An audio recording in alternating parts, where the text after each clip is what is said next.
नमस्कार दोस्तों, मेरा नाम सुनील कुमार है और मेरे YouTube चैनल पे आपका बहुत बहुत स्वागत है। HSSC और CET का कंप्यूटर हम पीछे की 5-4 वीडियो में कर रहे थे। ये क्लास नंबर 6 में आपके लिए लेकर आया हूँ HSSC एंड CET कंप्यूटर की, जिसके अंदर हम इनपुट डिवाइस को कंटिन्यू करेंगे। दोस्तों, पिछली क्लास के अंदर हमने इनपुट डिवाइस को स्टार्ट किया था, जिसमें से हम एक इनपुट डिवाइस कीबोर्ड को कंप्लीट कर चुके हैं। कीबोर्ड के बारे में 1-2 तथ्य रहते हैं, वो मैं इस क्लास में आपको बता दूंगा और बाकी के बचे हुए इनपुट डिवाइस हम कंटिन्यू करते हैं। तो चलिए दोस्तों, क्लास को स्टार्ट करते हैं। सबसे पहले जो कीबोर्ड के बारे में, जो इनपुट डिवाइस की हमारी क्लास थी, इनपुट डिवाइसेस, इसमें जो कीबोर्ड के बारे में 1-2 तथ्य रह गए थे, वो मैं आपको बता देता हूं। जैसे कि कीबोर्ड का आविष्कार किसने किया था? कीबोर्ड का आविष्कार क्रिस्टोफर लोथम सोल्ज ने किया था। क्रिस्टोफर लोथम सोल्ज नाम के बंदे ने 1868 ईस्वी में, दोस्तों 1868 ईस्वी में कीबोर्ड को बनाया था। इसके अंदर जो क्वालिटी कीपैड का जो मेथड, जो क्वालिटी कीबोर्ड की जो फर्स्ट रो थी, वो चीज़ अगर देखी जाए तो वो रेमिंगटन के द्वारा लागू होती है, व्यवस्थित करके। वो बाद में क्रिस्टोफर लोथम सोल्ज ने उसको अप्लाई किया था इस कीबोर्ड के अंदर। तो ये मेन 2 ही तथ्य थे जो रह गए थे। क्रिस्टोफर लोथम सोल्ज 1868 ईस्वी में कीबोर्ड का आविष्कार किया था। बाकी कीबोर्ड के बारे में हमने पिछली वीडियो के अंदर कंप्लीट कर लिया था, जैसे कि उसके अंदर कौन कौन से बटन होते हैं, उन बटन्स को भी मैंने एक्सप्लेन कर दिया था। तो कीबोर्ड के बाद में दोस्तों नेक्स्ट इनपुट डिवाइस की बारी आती है माउस की, यानी कि इस वीडियो से हम माउस से स्टार्ट करेंगे। सबसे पहले माउस एक इनपुट डिवाइस है, ये एक इनपुट डिवाइस है, इनपुट डिवाइस है, यानी कि इनपुट डिवाइस की कैटेगरी में माउस को गिना जाता है। नंबर 2 पॉइंट माउस के बारे में क्या है दोस्तों? ये एक पॉइंटिंग डिवाइस है, पॉइंटिंग डिवाइस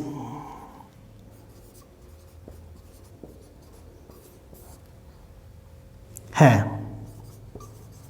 यानी कि किसी भी ऑपरेटिंग सिस्टम में जो GUI बेस्ड ऑपरेटिंग सिस्टम है, जिसके अंदर ऑब्जेक्ट्स, फाइल, फोल्डर या ग्राफिक्स के ऑब्जेक्ट के साथ में काम किया जाता है, तब हम माउस का जब प्रयोग करते हैं किसी भी प्रकार के ऑब्जेक्ट को सेलेक्ट करने के लिए, ओपन करने के लिए, पॉइंट आउट करने के लिए माउस का प्रयोग किया जाता है। इसलिए इसको पॉइंटिंग डिवाइस के रूप में जाना जाता है। अब मोस्ट इम्पॉर्टेंट बात माउस के बारे में क्या है दोस्तों? इसका आविष्कार किसने किया था? Douglas Engelbart. डगलस एंजलबर्ट ने 1964 में माउस को बनाया था। 1964 में माउस को बनाया था एंड 1968 में इसको व्यवस्थित करके इस्तेमाल किया गया, यानी कि 1968 में माउस को मॉडिफाई किया गया। 1964 में डगलस एंजलबर्ट ने इस माउस को बना दिया था। माउस मुख्यतः 2 प्रकार के होते हैं दोस्तों। एक होता है आपका ऑप्टिकल माउस और एक होता है मैकेनिकल माउस। कितने टाइप के होते हैं? Mechanical mouse and optical mouse. वैसे कनेक्टिविटी के हिसाब से अगर देखा जाए, जैसे हम माउस को किसी कंप्यूटर या इलेक्ट्रॉनिक डिवाइस के साथ में जोड़ते हैं, तो भी ये 2 प्रकार का होता है। एक तो तार वाला माउस, एक बेतार वाला माउस। यानी कि बेतार वाला माउस जो होता है वो वायरलेस हो गया और तार वाला वायर्ड माउस हो गया, यानी कि कोर्डलेस माउस, जिसको हम ब्लूटूथ के साथ में कनेक्टिविटी करते हैं, कंप्यूटर के साथ में जोड़ते हैं। तो मुख्यतः कितने प्रकार के माउस होते हैं? 2 प्रकार के होते हैं। Number 1 mechanical mouse. पहले मैकेनिकल माउस को हम कर लेते हैं। मैकेनिकल माउस, मैकेनिकल माउस से पहले के जो माउस होते थे दोस्तों, वो मैकेनिकल माउस में ही काउंट किए जाते थे। पहले के जो पुराने माउस है वो लकड़ी के बने हुए होते थे, धीरे धीरे ये प्लास्टिक के बनने लग गए थे। तो ये मैकेनिकल माउस है, इसको मैकेनिकल माउस क्यों बोला जाता है? इस प्रकार के माउस के नीचे इस प्रकार के माउस के नीचे या निचले हिस्से में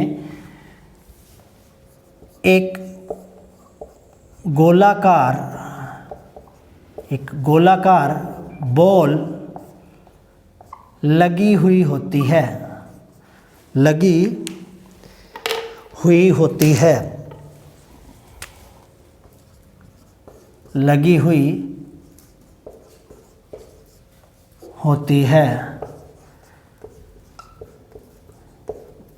जिसके घुमाने पर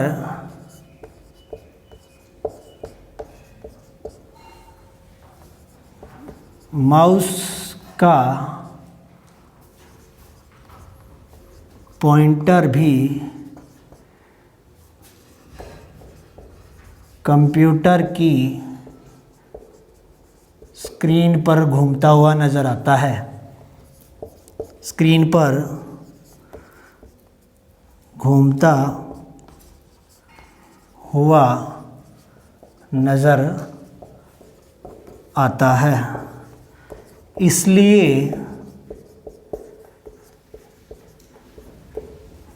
इसको मैकेनिकल माउस बोला जाता है। मैकेनिकल माउस बोला जाता है।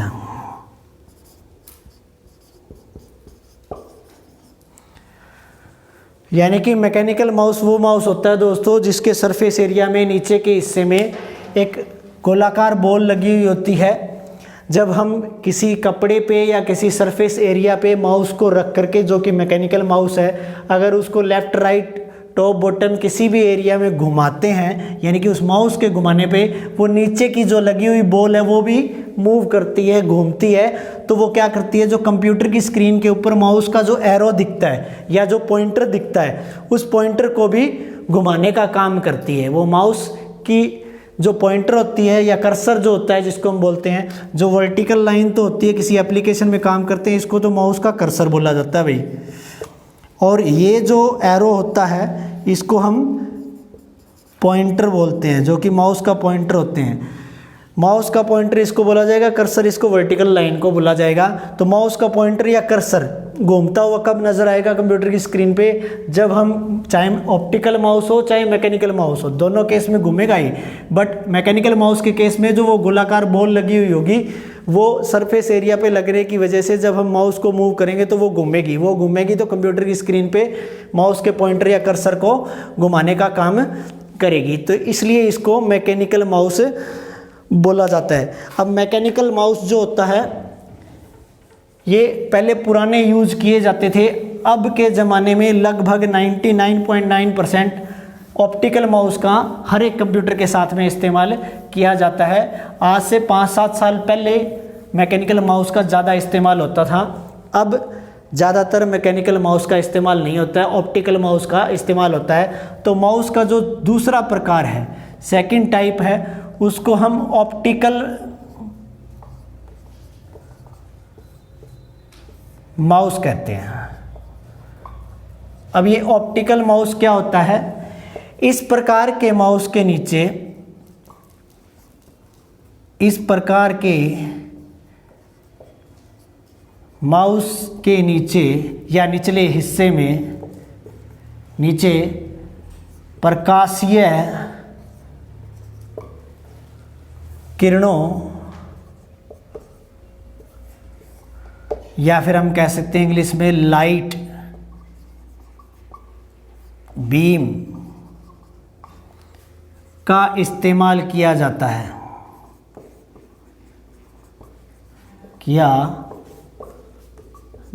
है, इसलिए इसे ऑप्टिकल माउस कहते हैं। ऑप्टिकल माउस कहते हैं। आपने देखा भी होगा दोस्तों, जो आजकल के ऑप्टिकल माउस होते हैं वो चाहे कॉर्डलेस या वायरलेस हो, चाहे वायर्ड माउस हो, उसके बॉटम के एरिया में निचले हिस्से में एक लाल लाल लाइट हमें जलती हुई प्रतीत होती है, जिसको हम प्रकाशीय किरण या फिर लाइट बीम कह सकते हैं। उसी लाइट बीम की वजह से हमारे GUI ऑपरेटिंग सिस्टम जो लोड होते हैं कंप्यूटर के अंदर, उन ऑब्जेक्ट को सेलेक्ट करते हुए, मूव करते हुए या माउस का पॉइंटर हिलता हुआ हमें दिखाई देता है, वो लाइट बीम की वजह से दिखाई देता है। और आजकल ऑप्टिकल माउस का ही इस्तेमाल होता है, चाहे वो कोर्डलेस माउस हो, चाहे वो आपका वायर्ड माउस हो। ऑप्टिकल माउस, इसलिए इसको ऑप्टिकल माउस कहा जाता है। इसके नीचे प्रकाशीय लाइट बीम का इस्तेमाल किया जाता है माउस के पॉइंटर को या कर्सर को मूव करवाने के लिए। तो मुख्यतः दो टाइप के थे, ऑप्टिकल माउस और मैकेनिकल माउस, वो मैंने आपको बता दिए हैं। इसके बाद में नेक्स्ट जो पॉइंट आता है माउस के बारे में, माउस के बटन। मुख्यतः माउस पर 3 बटन होते हैं, 3 बटन होते हैं। Number 1 left button, number 2 right button, number 3 scroll button. Scroll button, ये 3 प्रकार के बटन हैं जो माउस के अंदर इस्तेमाल किए जाते हैं। Left button, right button, scroll button. अब लेफ्ट बटन का क्या काम होता है दोस्तों, अगर हम सिंगल क्लिक करते हैं, सिंगल यानी कि एक बार लेफ्ट बटन को क्लिक करते हैं, तो वो GUI ऑपरेटिंग सिस्टम के तहत क्या करेगा, या तो उस ऑब्जेक्ट को, किसी भी ऑब्जेक्ट को सेलेक्ट करने के लिए, किसी ऑब्जेक्ट को सेलेक्ट करने के लिए, यानी कि कंप्यूटर की स्क्रीन के ऊपर किसी फाइल में, किसी फोल्डर में, किसी भी प्रकार का ग्राफिकल ऑब्जेक्ट है, अगर हम माउस का पॉइंटर उसके ऊपर ले जा करके लेफ्ट बटन क्लिक करते हैं सिर्फ एक बार, तो वो उस ऑब्जेक्ट को क्या कर लेगा दोस्तों, सेलेक्ट कर लेगा। अगर हम इसी लेफ्ट बटन को डबल क्लिक कर देते हैं, डबल यानी कि 2 बार क्लिक करते हैं, तो 2 बार क्लिक करने से ये दोस्तों क्या करेगा, एक मेन्यू ओपन कर देगा। इस मेन्यू को हम क्या कहेंगे, पॉपअप मेन्यू, पॉपअप मेन्यू। एक मेन्यू ओपन कर देगा अगर हम डबल क्लिक करेंगे, या फिर उसको आपके फोल्डर को या फाइल को उसको ओपन कर देगा। डबल क्लिक करने से ज़्यादातर पॉपअप मेन्यू या मेन्यू ओपन होता नहीं है, डायरेक्ट वो फाइल या फिर आपका फोल्डर ओपन हो जाता है दोस्तों। अगर हम राइट क्लिक करते हैं, राइट क्लिक के केस में ये होता है मेन्यू या पॉपअप मेन्यू। अगर हम लेफ्ट बटन को क्लिक करेंगे, सिंगल क्लिक करेंगे लेफ्ट बटन को, तो किसी ऑब्जेक्ट को ये सिलेक्ट कर लेगा। डबल क्लिक करेंगे तो उसको ओपन करेगा दोस्तों, ये उसको क्या करेगा, ओपन करेगा। अब और डबल क्लिक करने से मेन्यू ओपन नहीं करता, राइट क्लिक करेंगे अगर हम, तो मेन्यू या पॉपअप मेन्यू ओपन करेगा, जिसके अंदर कुछ ऑप्शंस होंगे। उन ऑप्शन का इस्तेमाल करके वो कमांड हम अप्लाई कर सकते हैं किसी पर्टिकुलर फाइल या फोल्डर के ऊपर या किसी भी ऑब्जेक्ट के ऊपर। इस केस में लेफ्ट बटन को अगर हम डबल क्लिक करते हैं, यहाँ पे मैंने राइट क्लिक का आपको बता दिया था, मेन्यू या पॉपअप मेन्यू जो है वो राइट क्लिक का है दोस्तों, वो लेफ्ट क्लिक का नहीं था। लेफ्ट बटन तो अगर सिंगल क्लिक करेंगे तो वो किसी ऑब्जेक्ट को सेलेक्ट करने के लिए होता है, लेफ्ट क्लिक को डबल करेंगे तो उसको ओपन कर देगा ये। और राइट क्लिक को अगर हम क्लिक करेंगे किसी भी ऑब्जेक्ट पे या खाली जगह पे, वो एक पॉपअप मेन्यू या मेन्यू ओपन कर देगा, जिसके अंदर काफ़ी सारे ऑप्शंस होंगे। उन ऑप्शंस का इस्तेमाल करके हम कोई कमांड अप्लाई कर सकते हैं। स्क्रॉल बटन का क्या काम होता है, स्क्रॉल बटन मैं आपको समझा देता हूं दोस्तों। मान लीजिए हम MS वर्ड के अंदर काम कर रहे हैं और हम एक डॉक्यूमेंट को या एक फाइल को क्रिएट कर रहे हैं। उस फाइल में हमारे टोटल 10 पेज हैं। मान लीजिए हमने 10 पेज तक काम कर लिया है और हम फर्स्ट पेज पे अब खड़े हैं। अगर फर्स्ट पेज पे हम स्क्रॉल बटन का इस्तेमाल करते हैं और डाउनवर्ड उस स्क्रॉल डाउन करते हैं उस बटन को, तो हम नीचे की तरफ जाना शुरू हो जाएंगे। और उसी केस में इसका उल्टा अगर करते हैं, नीचे के किसी पेज में है और अगर हम स्क्रॉल बटन को अप करते हैं तो क्या हो जाएगा, वो ऊपर की तरफ जाना शुरू हो जाएगा। तो कीबोर्ड के बाद में माउस जो इनपुट डिवाइस है वो हमने कंप्लीट कर लिया है दोस्तों। यानी कि माउस किसने बनाया था? डगलस एंजलबर्ट ने बनाया था, 1964 में बनाया था। 1968 में व्यवस्थित करके उसको मॉडिफाई करके यूज़ किया था। इसके अंदर 3 बटन होते हैं, लेफ़्ट, राइट और स्क्रॉल बटन। तो ये माउस के बारे में था। ये एक पॉइंटिंग डिवाइस होता है। इसके बाद में नेक्स्ट इनपुट डिवाइस की कैटेगरी के अंदर एक और जो पॉइंटिंग डिवाइस है वो है जॉयस्टिक।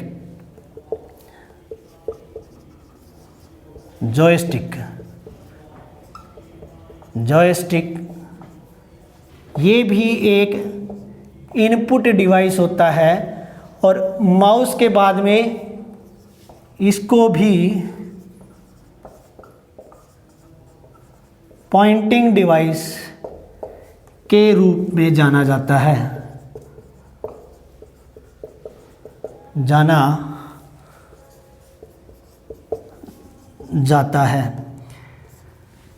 जॉयस्टिक जो है पॉइंटिंग डिवाइस होता है दोस्तों, ये कंप्यूटर के साथ में कनेक्ट किया जाता है। किस केस में किया जाता है?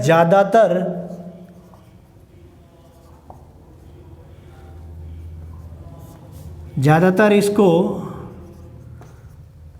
गेमिंग पॉइंट्स पर गेम खेलने के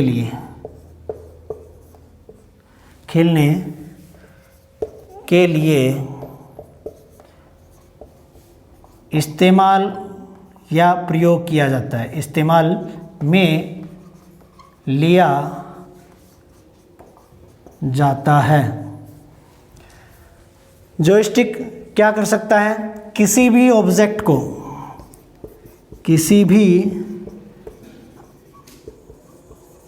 को 360 डिग्री में मूव करवा सकता है। 360 डिग्री में मूव करवा सकता है। यानी कि जॉयस्टिक किस प्रकार का होता है दोस्तों? जॉयस्टिक एक हैंडल के रूप में होता है जिसको तार के द्वारा किसी कंप्यूटर के साथ में जोड़ा जाता है। ज़्यादातर गेम खेलने के लिए गेमिंग पॉइंट पे इसका इस्तेमाल किया जाता है। 360 डिग्री में किसी ऑब्जेक्ट को ये कंप्यूटर पे या कंप्यूटर की स्क्रीन पे मूव करवा सकता है। तो जॉयस्टिक एक पॉइंटिंग डिवाइस की कैटेगरी के अंदर आता है जिसको ज़्यादातर गेम खेलने के लिए किसी ऑब्जेक्ट को स्क्रीन पर मूव करवाने के लिए काम में लिया जाता है। जॉयस्टिक के बाद में जो नेक्स्ट हमारा इनपुट डिवाइस की कैटेगरी में है दोस्तों वो है माइक्रोफोन कह सकते हैं या फिर हम माइक कह सकते हैं, जिसके लिए आपका बेस्ट एग्जांपल है अभी आप वीडियो देख रहे हो, मेरी आवाज़ को सुन रहे हो। इस माइक या माइक्रोफोन की हेल्प से मैंने मेरी आवाज़ रिकॉर्ड की है जो आपको सुनाई दे रही है। तो जो नेक्स्ट इनपुट डिवाइस है वो है माइक्रोफोन।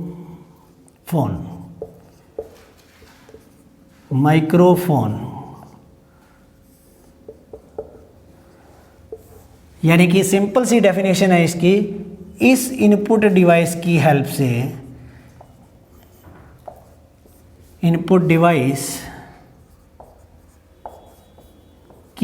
से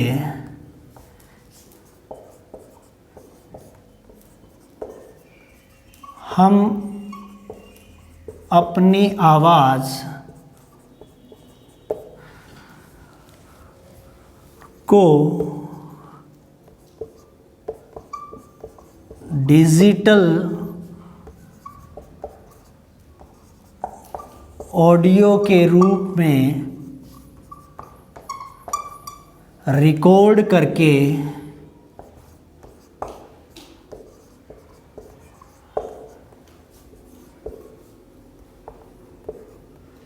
कंप्यूटर पर भेज सकते हैं।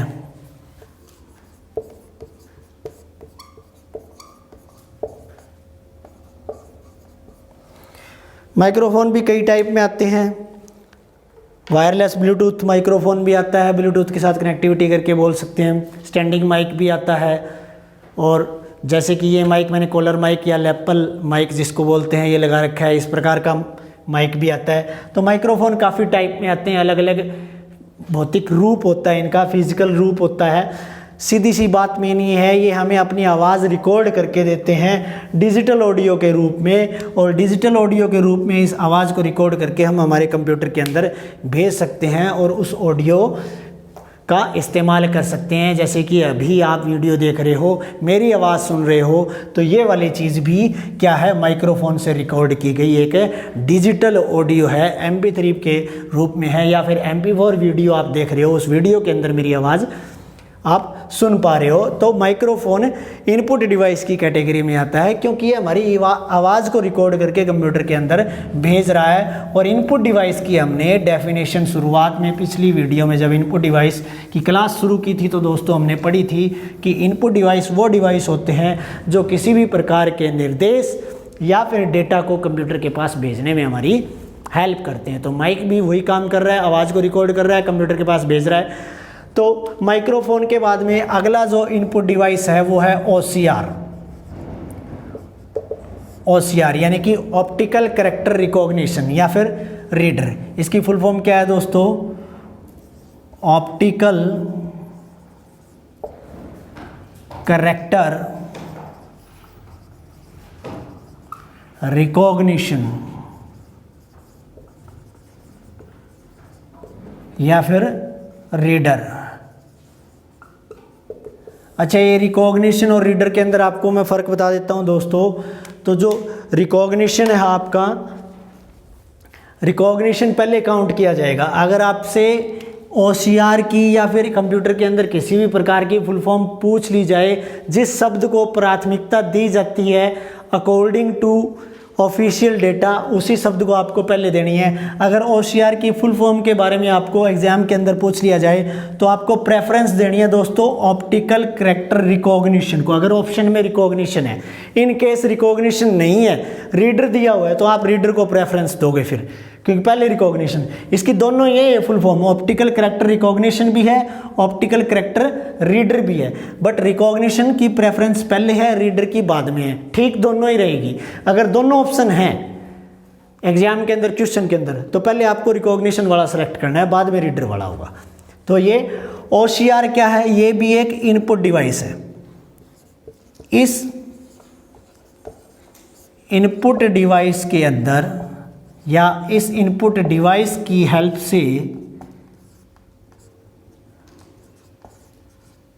से हस्तलिखित या फिर कोई भी कागज पर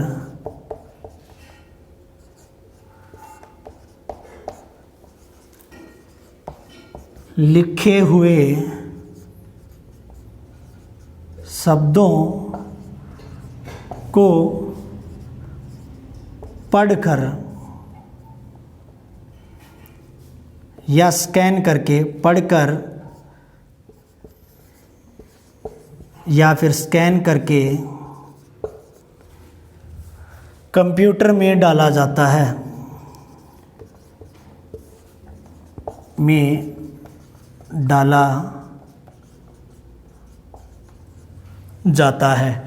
ऑप्टिकल कैरेक्टर रीडर क्या होता है? ऑप्टिकल कैरेक्टर रिकॉग्निशन वो इनपुट डिवाइस होता है दोस्तों जिसके अंदर आप किसी भी हस्तलिखित नोट्स हो गए या फिर कागज़ पर लिखे हुए कुछ शब्द हो गए, लाइनें हो गए, पैराग्राफ हो गए, उनको स्कैन करके या उनको पढ़ करके, ये पढ़ लेता है, उनको कंप्यूटर के अंदर एक इनपुट के रूप में किसी इमेज या कोई वर्ड फाइल या डॉक्यूमेंट फाइल के रूप में ये या PDF फाइल के रूप में सेव करवा देता है, जो कि एडिटेबल होती है, जिसको हम एडिट कर सकते हैं। और इसकी एक्यूरेसी लगभग 90% होती है, लगभग 90%, क्योंकि जो हस्तलिखित नोट होते हैं या फिर आपके कागज़ पे लिखे हुए शब्द हैं या फिर कोई भी डॉक्यूमेंट है, कोई ज़रूरी नहीं है वो हर एक शब्द को कंप्लीट तरीके से 100% एक्यूरेसी के तौर पे उसको पढ़ लेगा। ऑप्टिकल कैरेक्टर रीडर या ऑप्टिकल कैरेक्टर रिकॉग्निशन नाम से ही पता लग रहा है कि ऐसा ऑप्टिकल कैरेक्टर यानी शब्दों को पढ़ने वाला, शब्दों को पढ़ करके कंप्यूटर के अंदर इनपुट के रूप में दर्ज करवा दे और उनको बाद में हम एक डॉक्यूमेंट के अंदर एडिट करके उसको व्यवस्थित कर सके, मॉडिफाई कर सके या उसको सही कर सके, वो OCR का काम होता है दोस्तों। इसके बाद में नेक्स्ट जो इनपुट डिवाइस है दोस्तों वो है MICR यानी कि मैग्नेटिक इंक करैक्टर रिकॉग्निशन या रीडर। ये क्या है? ये जैसे कि बैंक के अंदर चेक होता है वो चुंबकीय स्याही से लिखा जाता है। अगला जो इनपुट डिवाइस है वो दोस्तों MICR है।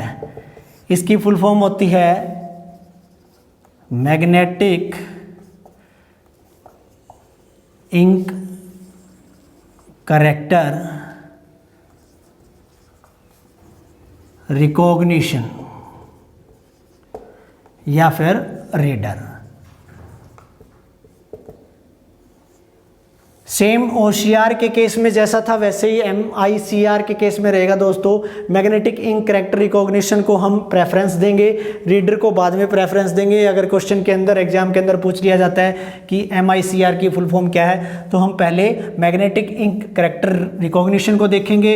ये ऑप्शन में ठीक है तो इसको क्लिक कर देंगे या इसको टिक कर देंगे। इसके अलावा अगर रिकॉग्निशन नहीं है, रीडर दिया हुआ है, तो हम रीडर को प्रेफरेंस देंगे, उसके बाद में रीडर को हमें टिक करेंगे। तो MICR क्या होता है? इस इनपुट डिवाइस को या इस इनपुट डिवाइस के द्वारा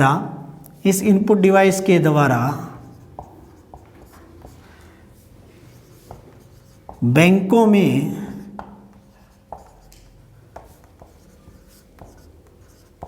चुंबकीय स्याही से लिखे हुए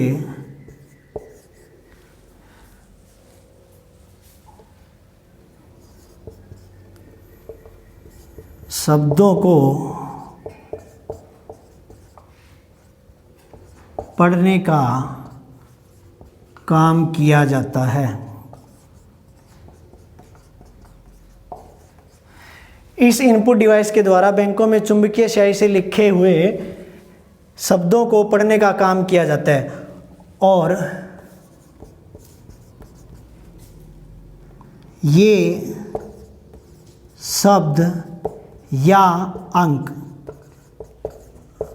अब अंक तो लिखे हुए होते हैं चेक के ऊपर या फिर किसी और डॉक्यूमेंट के ऊपर, अगर शब्द लिखे होते हैं तो वो भी पढ़े जा सकते हैं।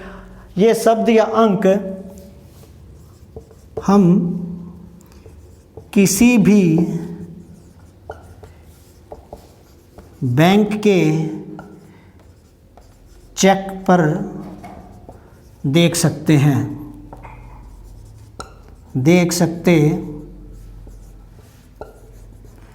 क्योंकि जब भी हम चेक देखते हैं दोस्तों, चेक के ऊपर नीचे चेक का नंबर लिखा हुआ होता है।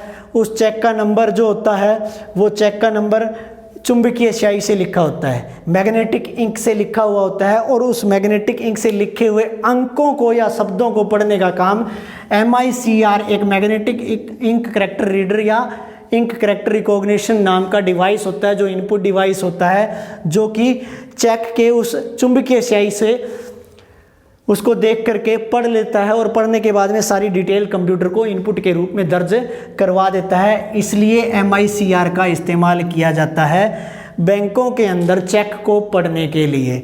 इसके बाद में नेक्स्ट जो इनपुट डिवाइस है दोस्तों वो है OMR, optical mark reader. OMR optical mark reader, इसकी फुल फॉर्म क्या रहेगी? Optical mark reader. Next input device है OMR, ऑप्टिकल मार्क रीडर, ये इसकी फुल फॉर्म रहेगी दोस्तों। अब ऑप्टिकल मार्क रीडर या OMR से ही हमको पता लग रहा है, लगभग सभी को पता है, हम जितने भी गवर्नमेंट एग्ज़ाम देते हैं, जो MCQs बेस्ड एग्ज़ाम जो होते हैं, जितने भी multiple choice question based exam होते हैं, वो लगभग OMR सीट के ऊपर होते हैं। हम इस प्रकार की OMR सीट के ऊपर कार्य करते हैं। जैसे कि क्वेश्चन नंबर 1 का आंसर देना है तो आगे या तो स्क्वायर बने हुए होंगे 4 या फिर आपके 4 गोले हुए बने होंगे। अगर एक क्वेश्चन के 4 ऑप्शन है तो आपको 4 अलग अलग सर्कल दिखाई देंगे। सेकंड जो है ये भी, थर्ड जो है ये क्वेश्चन भी, तो इसमें से जो भी सिलेक्शन हम करेंगे, जिस भी ऑप्शन को सेलेक्ट करेंगे, जो भी सही आंसर है उसको हम क्या कर देंगे, इसको डार्क फिल कर देंगे, पूरा डार्क फिल कर देंगे। डार्क फिल करने के बाद में यानी कि हमने इसका उत्तर इसके अंदर भर दिया है और इस प्रकार के उत्तर को, इस प्रकार की ये क्या है, एक OMR सीट हो गई है, OMR सीट। इस OMR सीट को इस optical mark reader OMR reader machine के अंदर डाल दिया जाता है। ये अलग अलग प्रकार के ऑप्शंस को, जो ऑप्शन सही है या गलत है, उस प्रकार के ऑप्शंस को ये रीड करता है और इनपुट के रूप में सही आंसर कंप्यूटर को दर्ज करवा देती है, कंप्यूटर को दर्ज करवा देती है। तो चलिए मैं आपको इसकी डेफिनेशन लिखवा देता हूं दोस्तों कि ऑप्टिकल मार्क रीडर जो है वो कैसे काम करती है।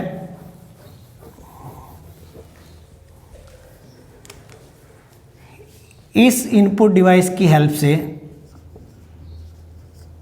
इस इनपुट डिवाइस की मदद से हम किसी भी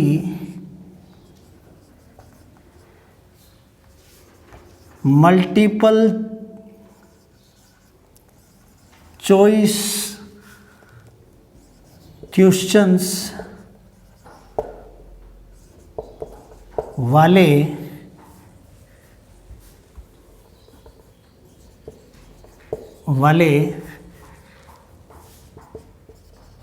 एग्ज़ाम की OMR आंसर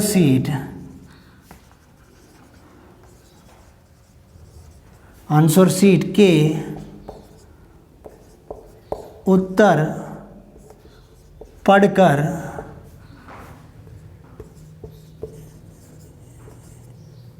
इनपुट के रूप में कंप्यूटर में दर्ज करवा सकते हैं।